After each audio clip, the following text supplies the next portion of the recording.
Once upon a time, in a quiet corner of the world where the forest whispered secrets to the wind, there lived a widow and her two daughters. People said their house looked peaceful from the outside, but if you stepped inside, you could almost hear the walls sigh, because peace was a stranger there. The older daughter, Clarice, was sharp-tongued, proud, and always hungry for praise. The younger one, Marianne, was soft-spoken, gentle, and as kind as summer rain. They were as different as night and day, one burning, the other glowing. Their mother, blinded by her own pride, loved Clarice too much, and Marianne too little. She saw her eldest as a treasure, and the younger as a tool. "Clarice is clever," she often said. "Marianne, fetch water. Marianne, scrub the floor. Marianne, don't dream too much." And Marianne, poor soul, never argued. She had learned long ago that silence can sometimes protect you better than words. Their cottage was small but lovely. Ivy climbed its old stone walls, and the air was always heavy with the scent of thyme and rosemary. The garden bloomed only because of Marianne's hands. She spoke to every flower as if it could feel her love. And maybe it did, because they never stopped blooming, even when the world around them seemed cold. But kindness, in that house, went unnoticed. One afternoon, the air shimmered with summer heat. The birds had gone quiet, and even the bees buzzed lazily. The widow looked around and frowned. "There's no water left," she snapped. "Marianne, go to the well beyond the orchard, the one that gives the freshest water. Take the biggest jug and don't dawdle." The well was nearly a mile away, and the road was rough. But Marianne said nothing.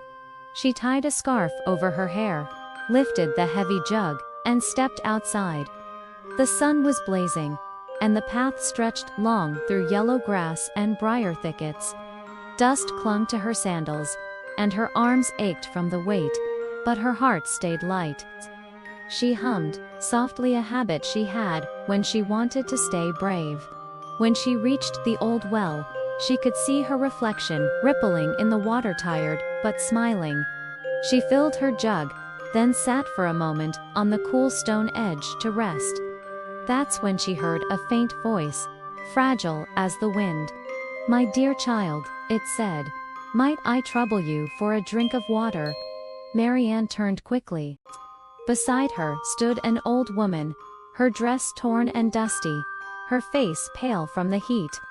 "Of course, ma'am," Marianne said without a second thought. "You must be very thirsty." She rinsed her jug, filled it again, and handed it carefully to the woman. The stranger drank slowly, each sip sounding like gratitude itself. "You are too kind, my dear," she said finally. Not many would stop to help a stranger under this burning sun. Marianne smiled shyly. "It's nothing. You looked tired, and I was already here." "Ah," said the woman, her eyes glinting like something ancient and wise. "Few hearts are so pure that they do good without expecting a reward." Then something strange happened. The air shimmered, the light bent, and the old woman's form began to change. Her rags melted into silver silk, and her wrinkles softened into beauty. Before Marianne's eyes stood not a beggar, but a fairy glowing as softly as moonlight. Marianne gasped and dropped to her knees. "Forgive me, ma'am. I didn't know. You have nothing to ask forgiveness for," said the fairy kindly. "You have done well.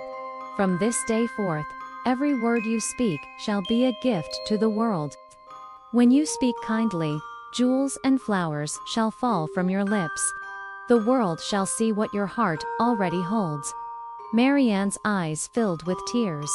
"Thank you," she whispered, but before she could say more, the fairy vanished like mist in sunlight.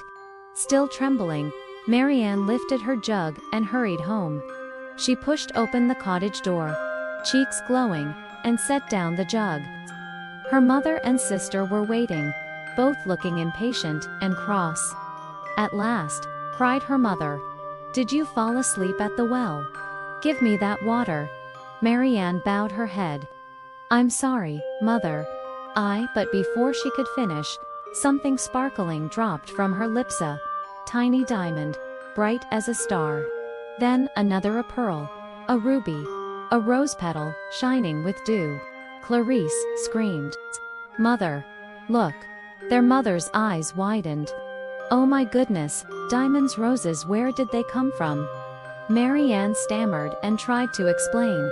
With every word she spoke, more jewels and flowers spilled from her mouth, rolling across the floor. The room glittered. The mother knelt, gathering the treasures with shaking hands. This is fortune. Fortune smiling upon us." Clarice stood frozen, staring in disbelief as the jewels piled higher. "Tell me everything," her mother demanded. Exactly what happened. Marianne told her story as gently as she could, her words still raining gems and petals. By the time she finished, her mother's apron was full, her eyes gleaming with greed. She turned sharply to Clarice. "You must go to that well. Do exactly as your sister did. If she brought us gold, you will bring us a kingdom." Clarice frowned. "Walk to that old well. In this heat, I'm not a servant." But when she saw the diamonds sparkling on the table, her pride gave way to greed. "Fine," she said at last, "if it will make you happy." Her mother smiled sharply. "Be polite. Speak kindly to any old woman you meet." Clarice rolled her eyes, but set out anyway, her fine dress rustling as she walked down the dusty path. She muttered the whole way, "Be polite, speak kindly, ugh." The road was long, the air thick, and by the time she reached the well, sweat dripped down her neck. She bent to fill her jug, muttering, "I can't believe I'm doing this nonsense." And then she heard a voice, the same gentle one that had spoken to Marianne. "Good day, dear child," said the fairy, now appearing not as a beggar but as a beautiful princess. "Might I trouble you for a sip of water?" Clarice looked her up and down and scoffed.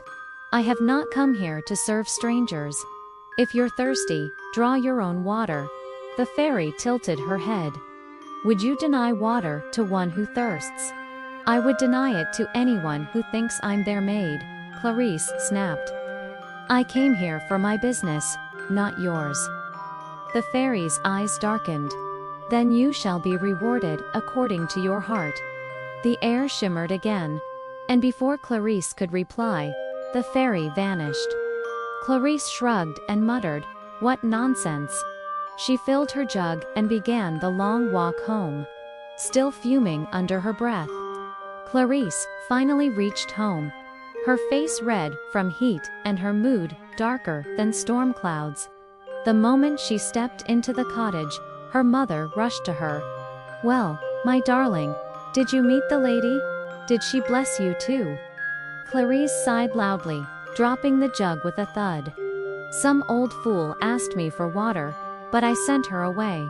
I'm no servant." Her mother's face went pale. "What? You sent her away?" Before Clarice could answer, something strange happened. A cold shiver ran through her body. She opened her mouth to speak, but instead of words, a toad leaped out and landed on the floor. Clarice gasped. What was that?"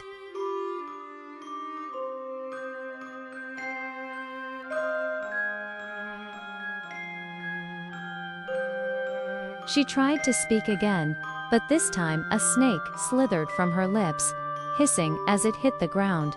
Her mother screamed and backed away. Stop it at once." But Clarice couldn't.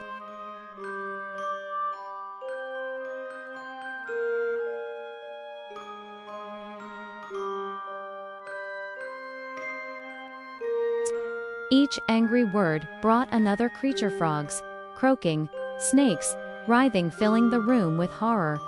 "Oh no," cried her mother, covering her face. "This is your doing, Marianne."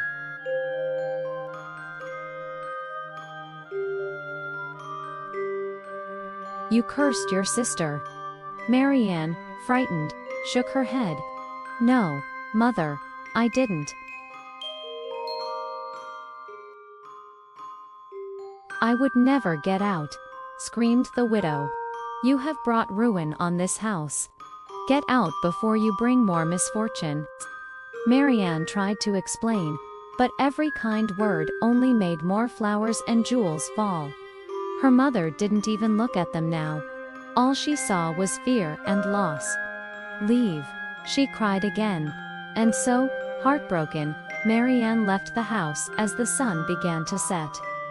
The golden light fell across the fields as she walked toward the forest. Her eyes filled with tears, but her steps stayed steady. "Kindness never goes to waste," she whispered softly, though no one could hear. The forest welcomed her, like an old friend. The trees whispered above her, the leaves brushing her shoulders, as if comforting her. The air was cool now, scented with pine and wild mint. She didn't know where she was going, only that she couldn't go back. Not long after, the sound of hooves broke the silence. A fine carriage appeared on the road, drawn by white horses that shone like pearls in the twilight. On its door gleamed the royal crest.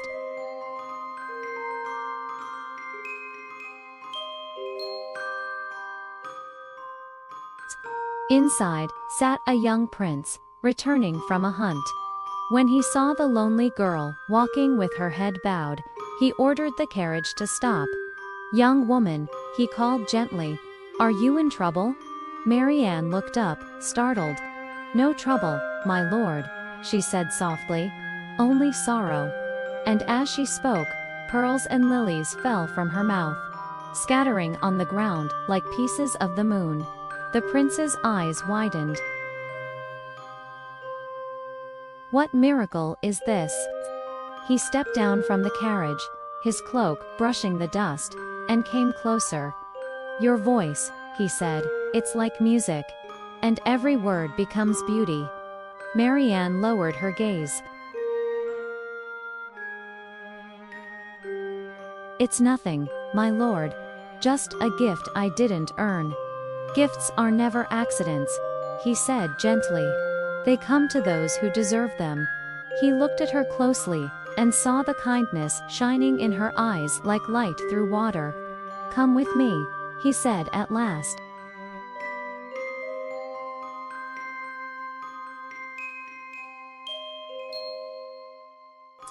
"My father, the king, must meet the maiden whose words are jewels." Marianne hesitated, her heart torn between fear and trust. But there was honesty in his eyes, warm and steady. She nodded. "As you wish, my lord." He offered his hand, and she climbed into the carriage. As they rode toward the palace, the evening sky turned purple and gold. Birds flew home to their nests, and fireflies danced in the air. Marianne watched the world through the window, her heart quiet for the first time in a long while. "You are too humble," the prince said suddenly.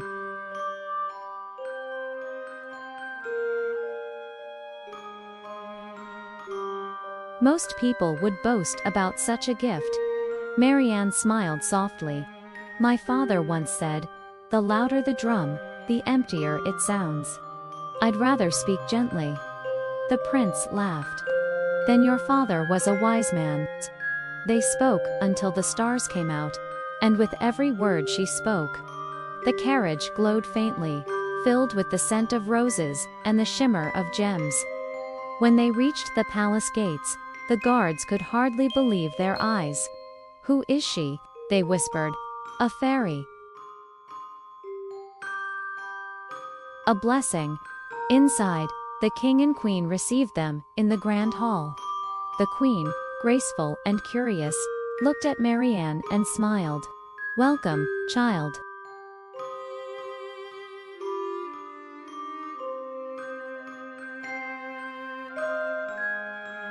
"You look as though moonlight follows you." Marianne curtsied deeply. "Your Majesty, she said, softly, and with that, a shower of diamonds rolled across the marble floor, catching the light like fire. Gasps filled the hall.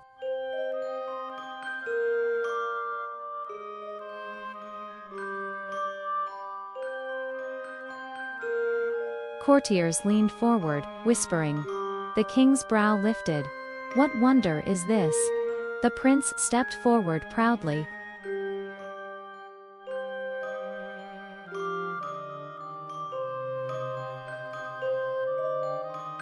Father, this is the girl I met on the road.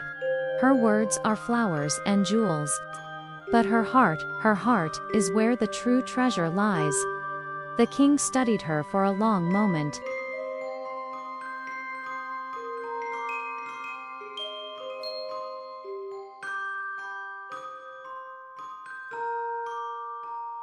Such grace, such modesty. Heaven has surely blessed this one. Then he smiled, and what reward could match such virtue? The prince spoke without hesitation. If she will have me, father, let that be her reward. A hush fell. The queen's eyes softened, and the king nodded slowly. So be it. A woman whose words bear beauty will surely make our kingdom bloom.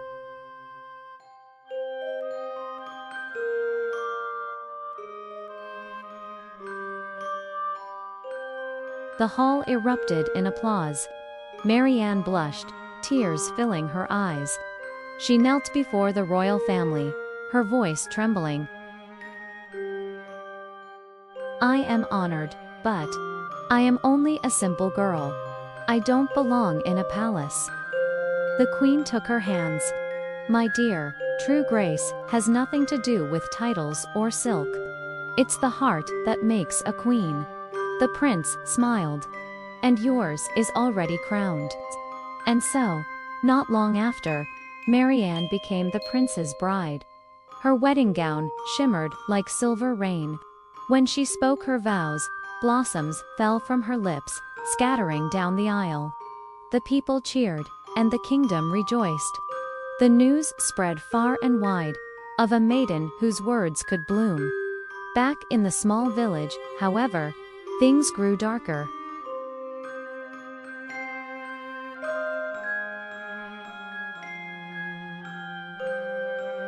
The widow, once so proud, now sat alone beside her cold hearth. The jewels she had gathered from Marianne's kindness now looked dull and lifeless. What good are riches, she whispered bitterly, when joy itself has fled? Her greedy hands trembled as she held a ruby. Why doesn't it shine anymore? She didn't know that jewels lose their glow when they are born from greed, not love. Outside, the wind sighed around the cottage.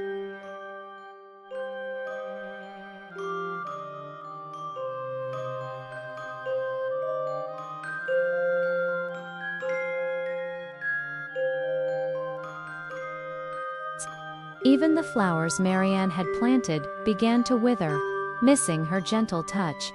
Clarice, meanwhile, lived in misery. No one dared speak to her.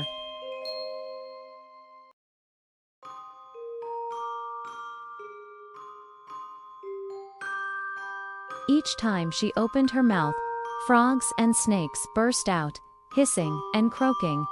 The villagers avoided her path. Children hid when she walked by. Stay away from her, they whispered. She's cursed. Clarice cried out, but every tear turned into another toad. Why me? She screamed.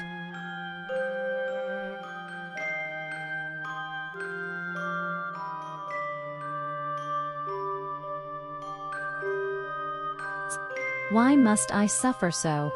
But the only answer was the croak of the creatures born from her own anger. At last, her mother could no longer bear it.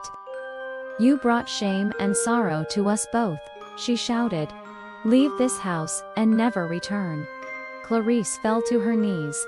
Mother, please, don't send me away. But another snake slithered from her mouth, and the widow turned her back.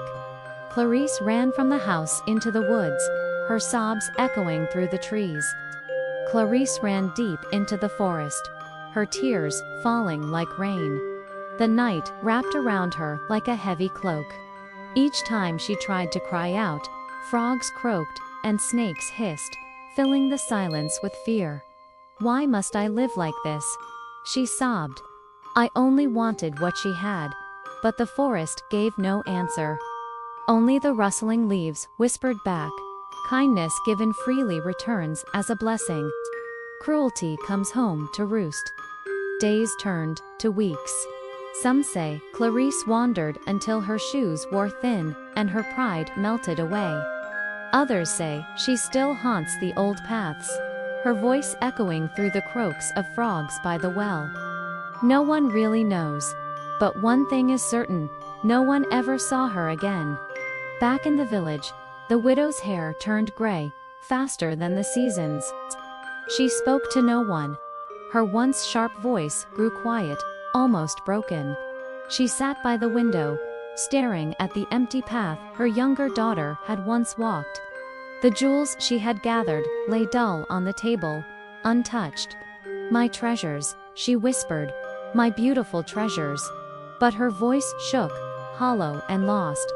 The greed that had filled her heart had eaten away every bit of warmth inside her.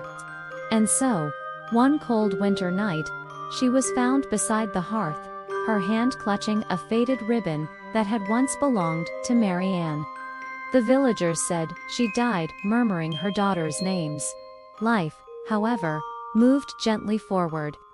In the faraway palace, the world was changing. Under the rule of the prince and his gentle queen, kindness became the new law of the land. No one went hungry, and no child cried from cold. The poor were fed, the fields grew golden, and laughter returned to the people. Wherever the queen went, her words left trails of beauty, not just the jewels or flowers, but hope itself. When she spoke to the sick, they felt stronger.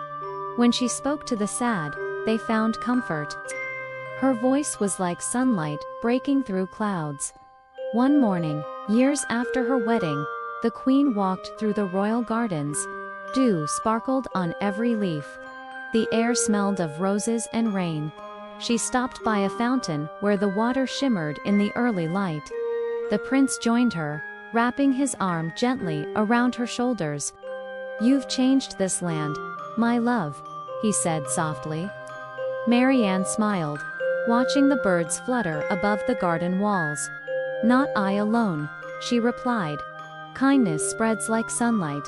It warms every heart it touches." The prince nodded. "Then may your light never fade." The queen laughed gently. Light doesn't fade when it's shared. Years passed, and their children grew in the same spirit, humble, generous, and wise. They learned that words are seeds. What you plant, you will harvest. And so the kingdom stayed in bloom, not because of magic, but because of kindness. Sometimes, on quiet nights, the queen would sit by her window, the moonlight soft on her face.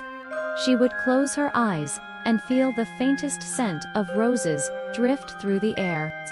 It reminded her of the fairy by the well, the one who had taught her that even a small act of kindness can change a life. "Thank you," she would whisper into the night. "I have learned that true beauty is not in what falls from our lips, but in what lives in our hearts." Outside, the wind would carry her words across the gardens, and the flowers would seem to bloom brighter, as if they, too, understood.